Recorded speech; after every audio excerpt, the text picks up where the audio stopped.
मंगलाचरण। ओम नमः सिद्धेभ्यः।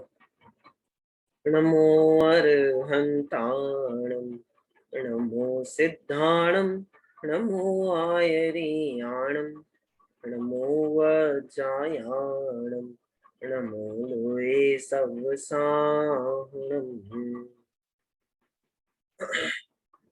सन्मति संस्कार संस्थान द्वारा आयोजित इस शिविर में हम यहाँ पर चर्चा कर रहे हैं मंगलाष्टक के आधार से। और उस चर्चा में कल हमने छंद क्रमांक 5 तक की चर्चा को पूर्ण किया था। तो सबसे पहले आज की कक्षा में अपन छंद क्रमांक 5 तक को एक बार रिपीट पढ़ते हैं, फिर आगे की चर्चा प्रारंभ करते हैं। पहला छंद। अर्हन्तो भगवन्त इंद्र महिता, सिद्धाश्च सिद्धीश्वरा, आचार्या जिन शासनोन्नतिकरा, पूज्या उपाध्यायका, श्री सिद्धांत सुपाठका मुनिवरा, रत्नात्रयाराधका, पंचैते परमेष्ठिनः प्रतिदिनं, कुर्वन्तु ते मङ्गलम्। श्रीमन्नम्रसुरासुरेन्द्रमुकुट, प्रद्योतरत्नप्रभा, भास्वत्पादनखेन्दवः प्रवचना, बोधीन्दवस्थायिनः। ये सर्वे जिन सिद्ध सूर्यनुगतास्, ते पाठकाः साधवः, स्तुत्या योगी जनैश्च पंच गुरवः, कुर्वन्तु नो मंगलम्। सम्यक् दर्शन बोध व्रत ममलम्, रत्नात्रयं पावनम्, मुक्ति श्रीनगराधिनाथ जिनपद, युक्तोपवर्गप्रदः, धर्मः सुक्ति सुधा च चैत्यमखिलम्, चैत्यालयं श्रयालयं, प्रोक्तं च त्रिविधं चतुर्विधममि, कुर्वन्तु नो मङ्गलम्। नाभेयादिजिनादिपास्त्रिभुवन, ख्याता चतुर्विंशति, श्रीमन्तो भरतेश्वर प्रभृतयो, ये चक्रिणो द्वादश, ये विष्णु प्रतिविष्णुलाङ्गलधरा, सप्तोत्तरा विंशति, त्रैकाले प्रतित्रास्त्रिषष्टि पुरुषाः, कुर्वन्तु नो मङ्गलम्।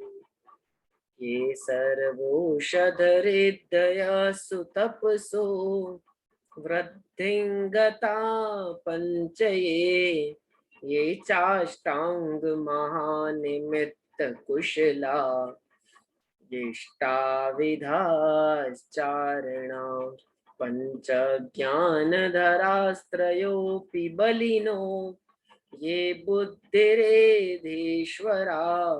सप्तैते सकलार्चिता गणव्रतः, कुर्वन्तु नो मङ्गलम्, कुर्वन्तु नो मङ्गलम्। इस तरह हमने अब तक 5 छंदों का अभ्यास यहाँ पर पूर्ण किया है। आज हम छठवें छंद की चर्चा यहाँ पे प्रारंभ करने जा रहे हैं। चलिए देखते हैं छठवें छंद में क्या विषय आ रहा है। यहाँ पर विषय है निर्वाण भूमि स्मरण। निर्वाण भूमि स्मरण का मतलब होता है हमारे जितने 24 तीर्थंकर हुए, उन 24 तीर्थंकरों ने जहां जहां से निर्वाण प्राप्त किया है, जहां जहां से वे मोक्ष पधारे, उन प्रमुख प्रमुख जो स्थान है उनको हम यहाँ पे स्मरण करते हैं। देखिए पढ़ते हैं छंद अपन क्या लिखा है। कैलाशे वृषभस्य निवृत्तिमहि वीरस्य पावापुरे चंपायां वसुपूज्य सज्जनपते सम्मेदशैलेर्हताम् शेषाणामपि चोर्जयन्त शिखरे नेमीश्वरस्यार्हतो निर्वाणावनयः प्रसिद्ध विभवा कुर्वन्तु नो मंगलम। चलिए एक बार अपन समझ लेते हैं विषय को, क्या कहना चाहते हैं। पहले अपन याद करें कि हमारे तीर्थंकर निर्वाण क्षेत्र कितने हैं। निर्वाण क्षेत्र तो बहुत सारे हैं, बहुत सारे हैं, लेकिन तीर्थंकर निर्वाण क्षेत्र कितने। तीर्थंकर निर्वाण क्षेत्र का मतलब होता है ऐसे स्थान जहां पर किसी तीर्थंकर को मोक्ष हुआ होवे, है ना। जैसे कि सबसे प्रसिद्ध स्थान अपना है सम्मेद शिखर, है ना। सम्मेद शिखर से कितने तीर्थंकर मोक्ष पधारे, 20 तीर्थंकर। 24 में से 20 तीर्थंकर सम्मेद शिखर से मोक्ष पधारे और बचे 4। अब चारों की अलग अलग है, चारों अलग अलग जगह से मोक्ष पधारे। जैसे सबसे पहले आदिनाथ भगवान,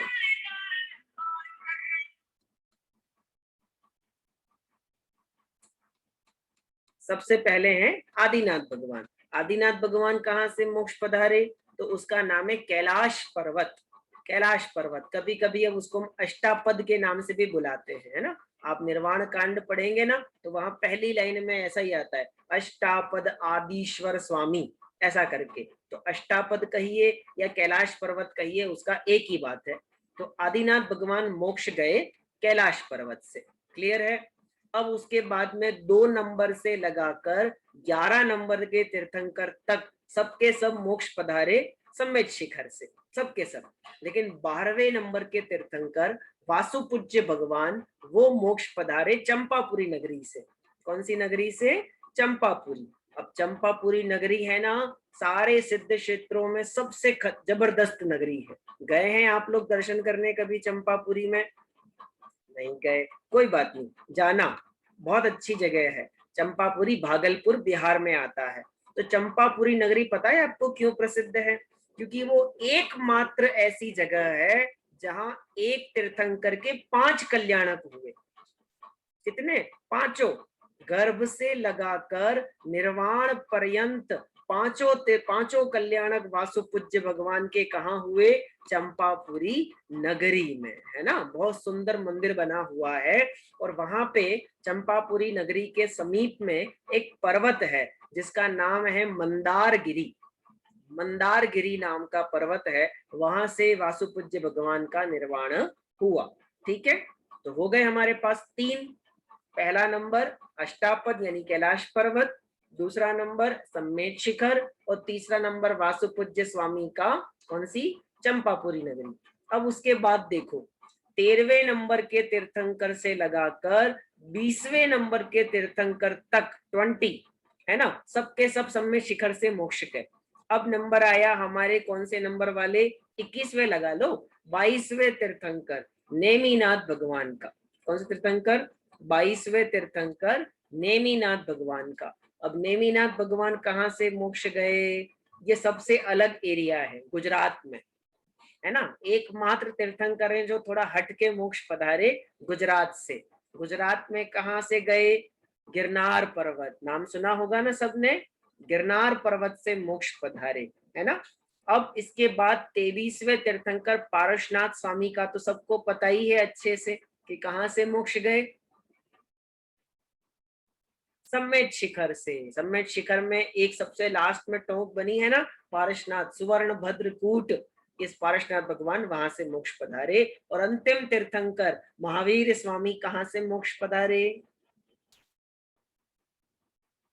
पावापुर से, वेरी गुड, पावापुर नगरी से, है ना। जल मंदिर बना है ना पावापुरी में, पावापुरी नगरी से मोक्ष पधारे। इस प्रकार हमारे पास 5 तीर्थंकर निर्वाण क्षेत्रों के नाम आते हैं। इसके अलावा सिद्ध क्षेत्र तो बहुत सारे हैं, सोनागिरी है, राजगिरी है, कुंडलपुर है, मेरे पास नाम की लिस्ट बहुत लंबी है, कल हमने नाम परसों नाम लिए थे, नैनागिरी भी नाम आता है, तारंगा जी भी नाम आता है, शत्रुंजय जी भी है, गजपंथा है, मांगी तुंगी है, बहुत सारे हमारे पास में। लेकिन तीर्थंकर जहां से मोक्ष पधारे ऐसे 5 क्षेत्र हैं।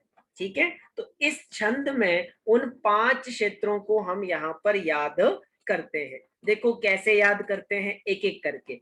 सबसे पहला नंबर क्या नाम लिखा है, कैलाशे। कैलाशे का मतलब कैलाश पर, सप्तमी विभक्ति का प्रयोग हुआ है संस्कृत की। कैलाशे यानी कैलाश पर, कैलाश पर्वत पर वृषभस्य निवृत्ति। वृषभस्य यानी ऋषभ देव की, ऋषभ देव भगवान को वृषभ भी कहते हैं क्योंकि उनका चिन्ह वृषभ था ना, तो वृषभनाथ भी उनको कहा जाता है। ऋषभनाथ भी कहते हैं, ऋषभ देव भी कहते हैं, आदिनाथ भी कहते हैं। एक नाम हमने और पढ़ा था कल, नाभेय। नाभेय भी उनको कहा जाता है, और यहाँ हम उनको नाम दे रहे हैं वृषभ। वृषभस्य, वृषभ की, कैलाश पर्वत पर वृषभ स्वामी की निवृत्ति। निवृत्ति का मतलब मोक्ष, और मही, मही का मतलब धरती, भूमि, अर्थ, जगह। कहाँ पे गए भगवान आदिनाथ मोक्ष, कैलाश पर्वत से मोक्ष गए। तो कैलाश पर्वत पर आदिनाथ भगवान का निर्वाण हुआ, एक नंबर। दूसरा नंबर, वीरस्य पावापुरे। वीर स्वामी 24वें तीर्थंकर, उनका कहाँ निर्वाण हुआ, पावापुरी नगरी में। सप्तमी विभक्ति लगाई है, पावापुरे। फिर आगे लिखा, चंपायाम वसुपूज्य सज्जन पते। चंपायाम, चंपा नाम की नगरी में, वसुपूज्य, वसुपूज्य यानी वासुपूज्य भगवान का, वासुपूज्य भगवान का क्या हुआ, निर्वाण हुआ। सबके निर्वाण की बात चल रही है ना, तो एक बार शब्द ले लिया निवृत्ति मही, तो उसको सब जगह लगाना। वीर की निवृत्ति स्थान कौन सा है, पावापुरी। वासुपूज्य भगवान का निवृत्ति स्थान कौन सा है, चंपापुरी।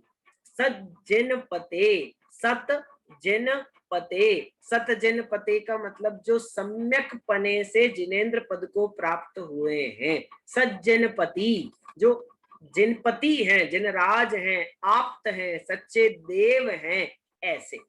ठीक है, तो कितने हो गए, 3। कैलाश पर्वत, पावापुरी और चंपा नगरी। अब इसके बाद सम्मेद शेले। सम्मेद शेल, शेल का मतलब पर्वत।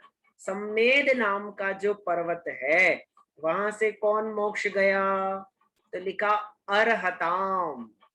सम्मेद शेल से प्राप्त किया है, अरहत करना मतलब प्राप्त करना। अरहताम, प्राप्त किया है। क्या प्राप्त किया है, निर्वाण प्राप्त किया है। किसने, शेषाणाम, जितने शेष बचे, नाम नहीं गिनाए उन्होंने, सीधे लिख दिया जितने बच गए, उन सब का निर्वाण कहां से हुआ, तो बोले सम्मेद शेल से, सम्मेद शिखर से। लेकिन पता है एक गड़बड़ हो जाएगी, क्या कि गड़बड़ ये हो जाएगी कि आदिनाथ भगवान हो गए, वीर भगवान हो गए, वासुपूज्य हो गए, लेकिन अभी नेमिनाथ भगवान का नाम नहीं लिया, और पहले ही लिख दिया कि जितने बचे उन सब का वहां पे कर लेना। तो ऐसा जब हम अर्थ करते हैं तो थोड़ा आगे पीछे करना पड़ेगा, यानी पहले नेमेश्वर भगवान को याद करेंगे, उसके बाद बचे हुए 20 तीर्थंकर को। तो देखो नेमिनाथ के लिए क्या लिखा, ध्यान से देखना, चोर्जयंत शिखरे शेषाणाम अपि, अपि का मतलब होता है भी, शेष, शेष जनों का भी, और च का मतलब और नेमिनाथ भगवान कहाँ से मोक्ष गए, तो नाम क्या लिखा, ऊर्जयंत शिखरे। ऊर्जयंत शिखर। अब हमने तो नाम क्या सुना है, गिरनार पर्वत, पर यहाँ नाम क्या लिखा है, ऊर्जयंत शिखर। गिरनार पर्वत का दूसरा नाम है ऊर्जयंत शिखर। ठीक है, ऊर्जयंत शिखर माने गिरनार पर्वत।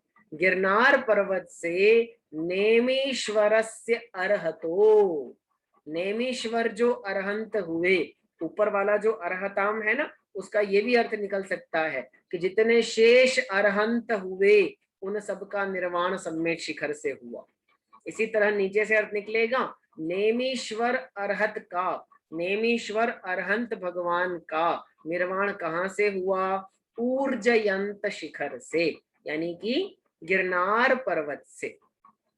ठीक है, तो हो गए 24 तीर्थंकर कंप्लीट, कोई बचा तो नहीं ना?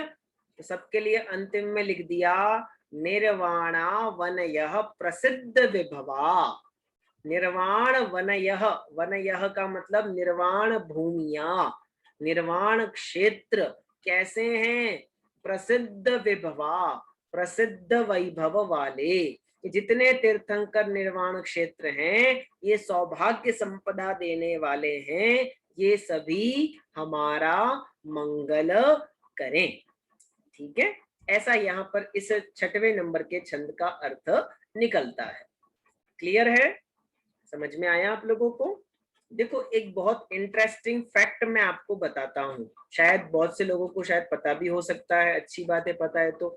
देखो कितनी अच्छी बात है, जितने भी तीर्थंकर होते हैं, जितने भी, एक नियम ऐसा है जो कहता है कि सारे तीर्थंकरों का जन्म होना चाहिए अयोध्या में। कहाँ होना चाहिए? अयोध्या में। और सबको मोक्ष जाना है सम्मित शिखर से। ये फिक्स्ड है, बिल्कुल फिक्स्ड प्लानिंग है ये वाली, ये नियम है, वस्तु की व्यवस्था में ऐसा फिक्स्ड नियम है कि सबका जन्म कहाँ होगा? अयोध्या में। और सबको मोक्ष कहाँ से जाना है? सम्मित शिखर से। लेकिन पता है गड़बड़ हो गई। क्या गड़बड़ हो गई? कि आदिनाथ भगवान का जन्म तो हुआ अयोध्या में, जन्म तो हुआ, लेकिन निर्वाण सम्मित शिखर से नहीं हुआ। ये तो गड़बड़ हो गई, यानी व्यवस्था बिगड़ गई ना पूरी पूरी कि नहीं।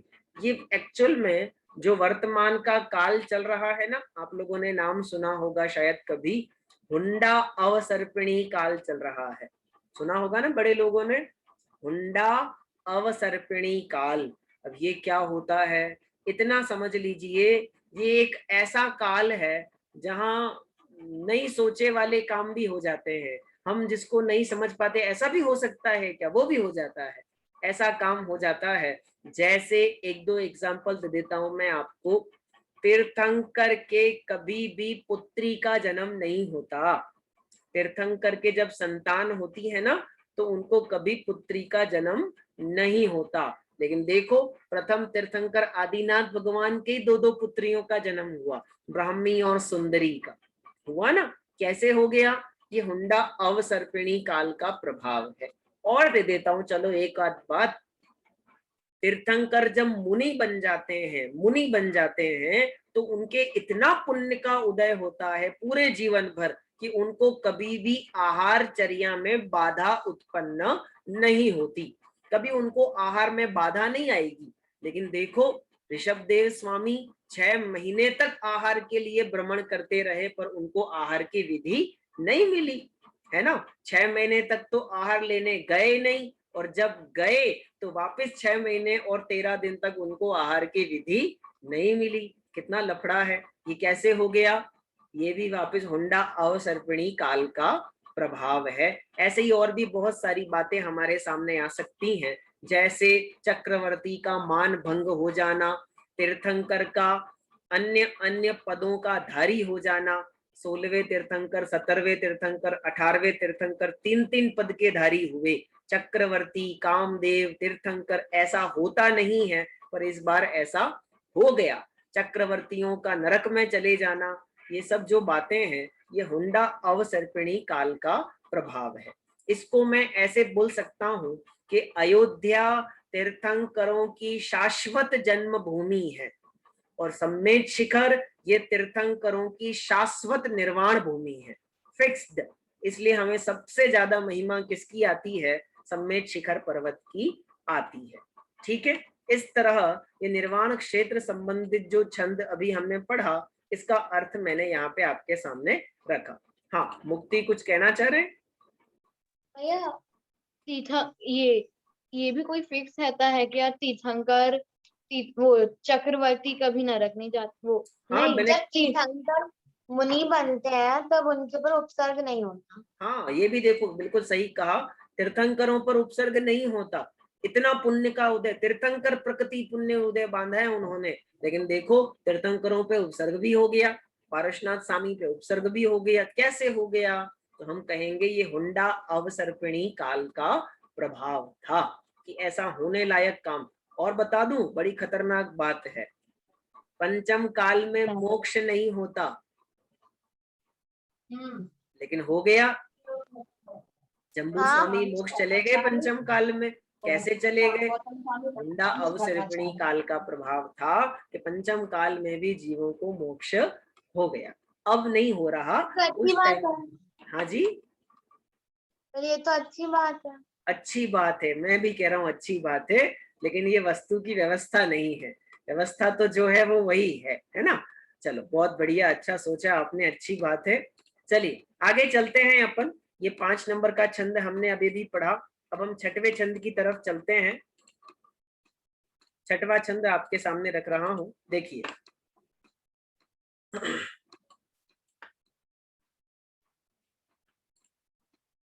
ज्योतिर्व्यंतर भावनामर ग्रहे मेरौ कुलाद्रौ स्थिता जम्बूशाल्मलि चैत्य शाखेषु तथा वक्षाररोप्यादृशु ईश्वाकार गिरौ च कुण्डलनगे द्वीपे च नन्दीश्वरे शैले ये मनुजोत्तरे जिनग्रहा कुर्वन्तु नो मंगलम।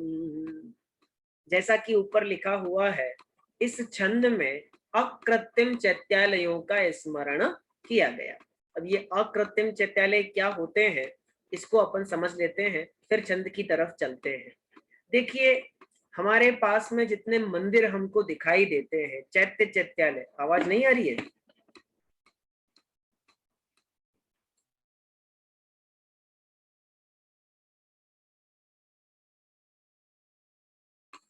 हेलो, अब आवाज आ रही है? ओके, चलिए हम बात कर रहे हैं चैत्य चैत्यालयों की। जितने चैत्य चैत्यालय अर्थात मंदिर हैं, तो 3 लोक में कितने मंदिर हैं? तो ऐसे हम कहेंगे तो हम संख्या बताएंगे, असंख्यात मंदिर हैं। जो लोग ये सोच रहे हैं 8 करोड़ 56 लाख बोलने वाला हूं तो नहीं बोलूंगा, असंख्यात मंदिर हैं 3 लोक में। कितने? असंख्यात, जिनकी हम काउंटिंग नहीं कर सकते, इतने मंदिर हैं। तो फिर कभी कभी हम एक नाम सुनते हैं, एक अर्घ भी पढ़ते हैं, याद दिलाऊं? वसुकोटि 56 लाख ऊपर 93 मानिए, शत 4 पे गिन ले 81 स भवन जिनवर जानिए। ये जो काउंटिंग बताई है, 8 करोड़ 56 लाख 97,481, समझ में आता है क्या बोला मैंने? 8 करोड़ 56 लाख 97,481। ये जो चैत्यालय हैं, इनको नाम दिया है अकृत्रिम चैत्यालय। कौन से चैत्यालय? अकृत्रिम चैत्यालय। अब अकृत्रिम चैत्यालय उन्हें कहा जाता है जिनको किसी ने बनाया नहीं है, ना देवताओं ने ना मनुष्यों ने, किसी ने नहीं बनाया है। ये अनादि काल से बने हुए हैं और अनंत काल तक विद्यमान रहेंगे। ऐसे चैत्यालय 3 लोक में कितने हैं? 8 करोड़ 56 लाख 97,481। अब वो चैत्यालय कहाँ कहाँ है, पूरे 3 लोक में कहाँ कहाँ, सबको तो हम नहीं पता लगा सकते। तो मध्य लोक में, यानी हम जहाँ रहते हैं उस लोक में वो चैत्यालय कहाँ कहाँ है, उनकी थोड़ी थोड़ी झलक यहाँ पर बताने का प्रयास किया गया है। उसको अपन यहाँ से देखने का प्रयास करते हैं। देखिए क्या लिखा, सबसे पहला शब्द ज्योतिर्व्यंतर भावन अमर ग्रहे। गजब हो गया। ज्योतिर मतलब ज्योतिषी देव, भावन सॉरी व्यंतर, व्यंतर मतलब व्यंतरवासी देव, भावन अमर ग्रहे भवनवासी देव और वैमानिक देव। सुन लिया? देव कितने प्रकार के होते हैं? 4 प्रकार के। देव गति के जो देव होते हैं ना, वो 4 प्रकार के होते हैं। कौन कौन से? कौन कौन से? ज्योतिष, ज्योतिष का मतलब ये सूर्य, चंद्रमा, तारे, नक्षत्र, ग्रह, ये ज्योतिष देव। व्यंतरवासी, जो हमको कभी कभार दिखते तो नहीं है पर हमको कभी कभार किसी किसी को परेशान करते, हमारे साथ में ही रहते हैं, व्यंतरवासी, जो खंडहर हैं, सूने मकान हैं, ऐसे स्थानों पर निवास करते हैं। भवनवासी देव, जो अधोलोक में रहते हैं, नरक से ऊपर और हमसे नीचे बीच में जगह है, वहां वो रहते हैं भवनवासी देव। और सबसे ऊपर जो 16 स्वर्ग आदि हैं, वहां पर रहते हैं वैमानिक देव, विमान में रहते हैं ना, इसलिए उनका नाम वैमानिक देव। तो इन 4 प्रकार के देवों के जो घर हैं, निवास हैं, मकान हैं, इनमें जो चैत्यालय हैं उनको हम यहाँ याद करते हैं। ठीक है, तो ऊर्ध्वलोक के भी हो गए, अधोलोक के भी हो गए, और व्यंतरवासी और ज्योतिषी देवों के भी हो गए। अब कौन बचे? तो अब जो बचे उनको आगे याद करते। देखो शब्द ध्यान से देखना, ज्योतिर व्यंतर भावन अमर ग्रहे। ग्रहे का मतलब इनके घरों में, ये जहां रहते हैं उन जगहों पर क्या है? अकृत्रिम चैत्यालय बने हुए हैं। अब इसके आगे देखो क्या है, इसके आगे लिखा है मेरऊ। मेरऊ का मतलब मेरू पर्वत पर। कहीं देखे होंगे आपने मेरू पर्वत, मंदिरों में कई जगहों पर 5 मेरू विराजमान होते हैं। 10 लक्षण के समय पे पंच मेरू की पूजा भी होती है, जहां 80 जिनालय है। एक मेरू पर 16 जिनालय होते हैं, तो 5 मेरू पर मिलाकर कितने जिनालय हैं? 80, 80। ठीक है, एक मेरू पर 16, 16, तो 5 मेरू पर मिलाकर 80। ठीक है, इसके बाद शब्द लिखा है कुलाद्रौ स्थिता। कुलाद्रौ स्थिता, एक बार आप सुन लीजिए, मैं आपको सब शब्द समझा दूंगा। कुलाद्रौ का मतलब है कुलाचल पर्वत पर स्थित। कुलाचल पर्वत पर स्थित। अब ये कुलाचल पर्वत क्या होते हैं इसकी बात भी मैं आपको बाद में बताता हूँ। फिर इसके बाद नाम लिखा है जम्बू शालमली चैत्य शाखिषु। चैत्य शाखिषु, 2 पेड़ हैं। क्या है? 2 पेड़, ट्री, वृक्ष हैं, जिनका नाम है जम्बू वृक्ष और शालमली वृक्ष। क्या क्या नाम है? जम्बू वृक्ष और शालमली वृक्ष। इन पर भी मंदिर है। कहाँ है? शाखिषु, इनकी शाखाओं पर। पेड़ हैं तो पेड़ की ब्रांचेस होती है ना, उन ब्रांचेस पर मंदिर बना हुआ है। चैत्य वृक्ष है, इन दोनों का नाम क्या है? चैत्य वृक्ष। इसलिए इसकी शाखाओं पर जो मंदिर हैं उनको भी यहाँ पर याद किया गया। इसके बाद क्या लिखा? तथा। तथा माने और। फिर आगे लिखा वक्षार। वक्षार क्या होता है? वक्षार भी एक पर्वत का नाम है। क्या नाम है? पर्वत का नाम है वक्षार गिरी। उस वक्षार पर्वत पर। फिर अगला नंबर रौप्याद्रिशु। रौप्याद्रिशु, रौप्याद्रिशु का मतलब होता है विजयार्ध पर्वत पर। कौन सा पर्वत? विजयार्ध पर्वत। ठीक है, विजयार्ध पर्वत पर जो चैत्यालय है। इसके बाद नाम लिखा है ईश्वाकार गिरऊ। ईश्वाकार गिरऊ, अब ये भी एक पर्वत का नाम है, ईश्वाकार पर्वत पर। फिर आगे लिखा है कुंडल नगे। कुंडल पर्वत पर। द्वीपे च नंदीश्वरे, और नंदीश्वर द्वीप में।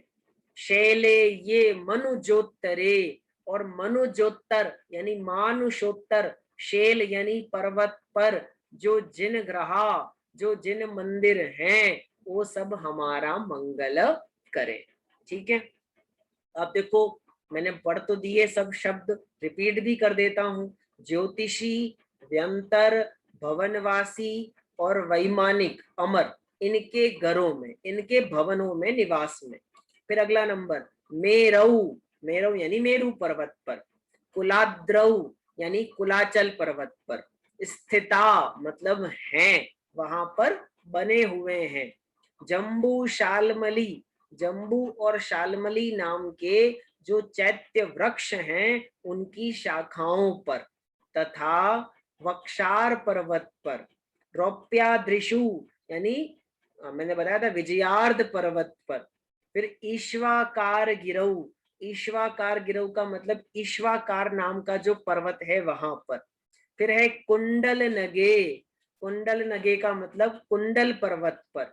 नंदीश्वर द्वीप में मनुष्योत्तर पर्वत पर जो जिन ग्रह हैं वे सब हमारा मंगल करें। इस तरह ये इस छंद का अर्थ बनता है।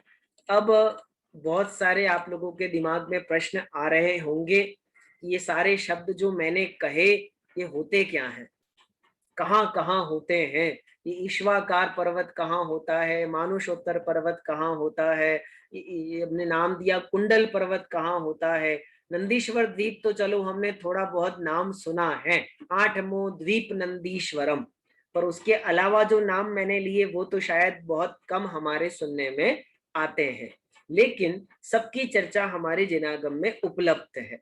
अब मेरे पास है समय की मर्यादा, क्योंकि मुझे तो घड़ी दिखा रही है टिक टिक चलती हुई आगे आगे, फिर भी मैं आपको थोड़ा थोड़ा हिंट कर देता हूं।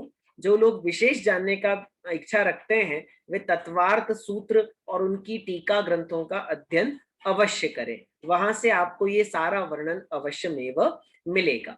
देखो अपन चालू करते हैं सबसे सेंटर पॉइंट से। हमारे इस हम जहां रहते हैं ना मध्य लोक में, इस मध्य लोक का सेंटर पॉइंट है सुमेरु पर्वत। कौन सा पर्वत? सुमेरु पर्वत। ऐसे के ऐसे 2 पर्वत इधर और 2 पर्वत इधर, 5 पर्वत हैं, 5 सुमेरु पर्वत है, 5 मेरु पर्वत कह दो। तो ये सबसे पहला शब्द जो आया है ना मेरु पर्वत, ये उसी के लिए आया है, मेरु, मेरु पर्वत। फिर आगे लिखा कुलाचल पर्वत। चलो आपसे पूछता हूं, आप जानते हैं हम कहाँ रहते हैं, कौन से द्वीप में रहते हैं? हमारे द्वीप का नाम क्या है? आप लोग अपने वहां से बोलेंगे तो भी मैं समझ जाऊंगा। जम्बू द्वीप, बहुत बढ़िया मुक्ति, प्रियंका जी ने भी यही बोलना होगा, जम्बू द्वीप। मैं पूछने में समय लगाना नहीं चाह रहा इसलिए रुक रहा हूं। जम्बू द्वीप में हम रहते हैं। अब अगला प्रश्न होगा, जम्बू द्वीप में कितने क्षेत्र हैं? जम्बू द्वीप में कितने क्षेत्र हैं? तो उसका उत्तर आएगा 7। कितने क्षेत्र हैं? 7। अब एक प्रश्न खड़ा होगा कि 7 क्षेत्र बने कैसे, वो 7 का डिवाइडेशन कैसे हुआ, कैसे टुकड़े हुए 7, है ना? कोई भी एक आप कागज लो, उसको 7 पार्ट्स में डिवाइड करना है तो आपको 6 लाइनें खींचनी पड़ेगी, तो आप उसको 7 पार्ट्स में डिवाइड कर पाओगे। ऐसे ही होगा, 7 लाइनें नहीं खींचोगे, 6 लाइनें खींचोगे तो 7 टुकड़े नहीं होंगे। तो 6 बीच में पर्वत हैं, जम्बू द्वीप के बीच में 6 पर्वत हैं जिनका नाम है कुलाचल पर्वत। क्या नाम है? कुलाचल, षट कुलाचल, 6 कुलाचल पर्वत हैं, उनके ऊपर भी अकृत्रिम चैत्यालय बने हुए हैं। इसके बाद में नाम आया था जम्बू वृक्ष और शालमली वृक्ष। ये जम्बू द्वीप के बीच में सुमेरु पर्वत के दोनों दिशाओं में विद्यमान है, इनकी शाखाओं पर भी अकृत्रिम चैत्यालय है। इसके बाद एक नाम आया है वक्षारगिरी। वक्षारगिरी कहाँ है? जो विदेह क्षेत्र है, उस विदेह क्षेत्र में सुमेरु पर्वत की दोनों दिशाओं में गजदंत पर्वत होते हैं, उन गजदंत पर्वतों के सहायक वक्षार पर्वत होते हैं, उनके ऊपर भी अकृत्रिम चैत्यालय बने हुए हैं। फिर उसके बाद में एक नाम आया था रौप्याद्रिशु अर्थात विजयार्ध पर्वत। अब ये कहाँ होता है? हम कौन से क्षेत्र में रहते हैं? द्वीप में नहीं, क्षेत्र में। हमारे क्षेत्र का नाम है भरत क्षेत्र। कौन सा नाम है? भरत क्षेत्र। भरत क्षेत्र में कितने खंड हैं? 6 खंड हैं। कितने? 6। कितने? 6। उन 6 खंडों के भी 2-2 टुकड़े हैं, ऊपर 3 नीचे 3। अब ये ऊपर 3 नीचे 3 कैसे बने? क्योंकि बीच में एक पर्वत है। क्या है? बीच में एक पर्वत है जिसका नाम है विजयार्ध पर्वत। क्या नाम है? विजयार्ध पर्वत। कितना अच्छा नाम है। चक्रवर्ती जब 6 खंडों को जीतने जाता है तो पहले 3 खंड जीत लेता है, तो उसकी विजय कैसी हो जाती है? आधी, आधी विजय हो गई, आधा जीत लिया उसने, इसलिए पर्वत का नाम क्या पड़ा? विजयार्ध पर्वत।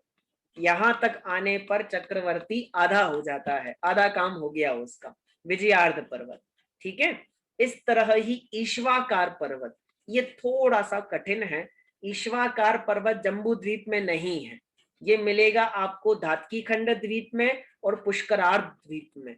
अब ये धातकी खंड क्या होता है, पुष्करार्ध क्या होता है, इसके लिए तो पढ़ना पड़ेगा, है ना, उसके बिना तो समझ में नहीं आएगा। अपने मंदिर में, अपने घरों में आप ढाई द्वीप का नक्शा देखिएगा, उसमें आपको दिखाई देगा कि ये जो गोलाकार चूड़ी के आकार के बने हुए हैं, मैं कोशिश करूंगा कि आपको कल की कक्षा में ऐसा कोई मैप दिखाऊं जिसके माध्यम से आपको समझ में आए कि ये ईश्वाकार पर्वत आदि रचना कैसी होती है। ये एक बहुत बढ़िया विषय है जो हमें समझना चाहिए।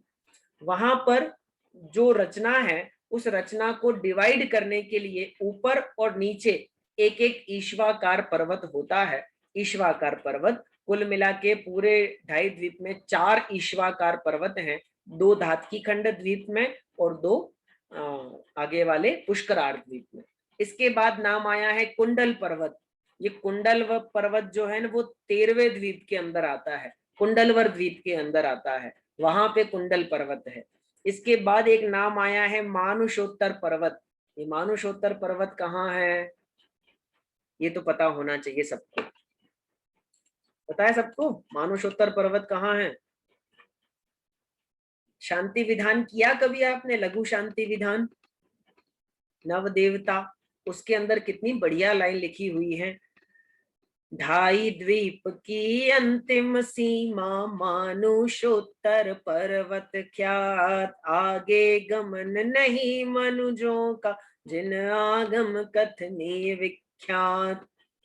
जिनेन्द्र भगवान ऐसा कहते हैं कि ढाई द्वीप के जस्ट बाद में मानुषोत्तर पर्वत है, और जो ये काम करता है कि इससे आगे मनुष्य नहीं जा सकते। ढाई द्वीप से आगे मनुष्य यानी हम नहीं जा सकते, ये ढाई द्वीप हमारी लिमिट है। तो गए तो थे कुंद कुंद आचार्य देव, कहाँ गए थे? ढाई द्वीप के बाहर थोड़ी गए थे, ढाई द्वीप के अंदर अंदर ही थे। समंदर आदि 20 तीर्थंकर ढाई द्वीप के अंदर अंदर है सब, ढाई द्वीप के बाहर एक भी मनुष्य नहीं जा सकता कभी भी, ये सीमा है। इसलिए उस पर्वत का नाम है मानुषोत्तर पर्वत। इस तरह ये पूरी चर्चा यहाँ पे हमको प्राप्त होती है, और ये 7 नंबर का छंद हमने आपके सामने रखा। एक बार आप रिपीट देख लीजिए इस विषय को, कोई प्रश्न होंगे तो अपन इसके बाद जो वापस समय लेंगे थोड़ा सा उसमें अपन पूछेंगे, ठीक है। ज्योति व्यंतर भावन अमर ग्रहे, मेरु पर्वत पे, कुलाचल पर्वत पे, जम्बूशालमली पेड़ पे, वक्षार पे, रौप्याद्रिशु विजयार्थ पे, ईश्वाकार पे, कुंडल पर्वत पे, नंदीश्वर द्वीप में और मानुषोत्तर पर्वत पर जितने अकृत्रिम चैत्यालय हैं वे सभी हमारा मंगल करें। इस प्रकार ये 7वें छंद में अकृत्रिम चैत्यालयों का स्मरण किया गया। हाँ मीनू जी कुछ कहना चाह रहे हैं?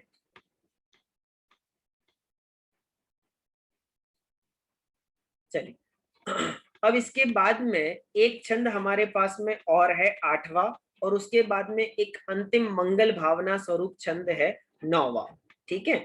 अभी मेरे को 2-3 प्रश्न यहाँ दिखाई दे रहे हैं, लेकिन उसको अभी के समय के बाद में जो अपन इसके बाद वापस समय ले रहे हैं, आप 2 मिनट बाद फिर से ज्वाइन करिए, उसमें अपन आपके प्रश्नों का समाधान करने का प्रयास करते हैं। अभी अपन यहाँ पे विराम लेते हैं और पुनः वापस मिल रहे हैं 2 मिनट में। जय जिनेन्द्र।